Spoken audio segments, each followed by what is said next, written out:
दुखावा से भरल बा शरीरवा, छाना छामे जाइबा हे गुरु। दुखावा से भरल बा शरीरवा, छाना छामे जाइबा हे गुरु।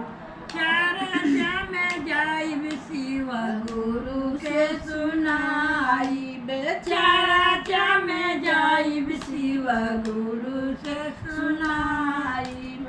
शिव गुरु दिए 3 गो जरिया, जरिया पीस के पियाइबे ने गुरु।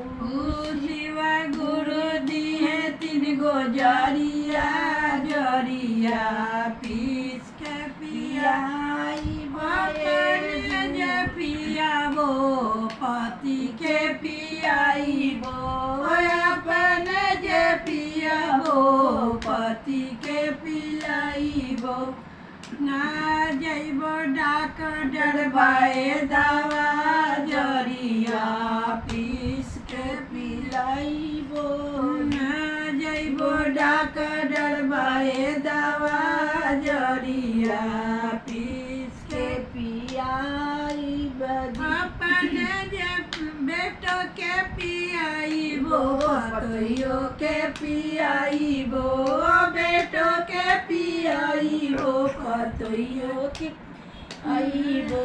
ना जइबो डॉक्टर बाए दवा, छाना छामे जाइब हे गुरु।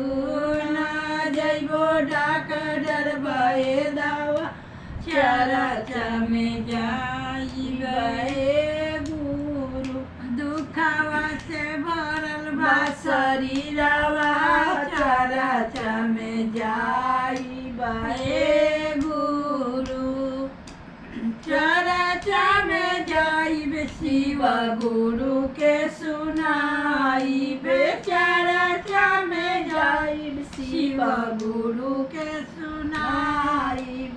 शिव गुरु देलन 3 गो जरिया, जरिया पीस के पिलाइब हे गुरु। शिव गुरु देले 3 गो जरिया, जरिया पीस के पियाइब हे। पोतो के पियाइब, पोतियो के पियाइब, नतिया के पियाइब, जरिया पीस के पियाइब। प्रेम से बोलो श्री गुरु महाराज की जय।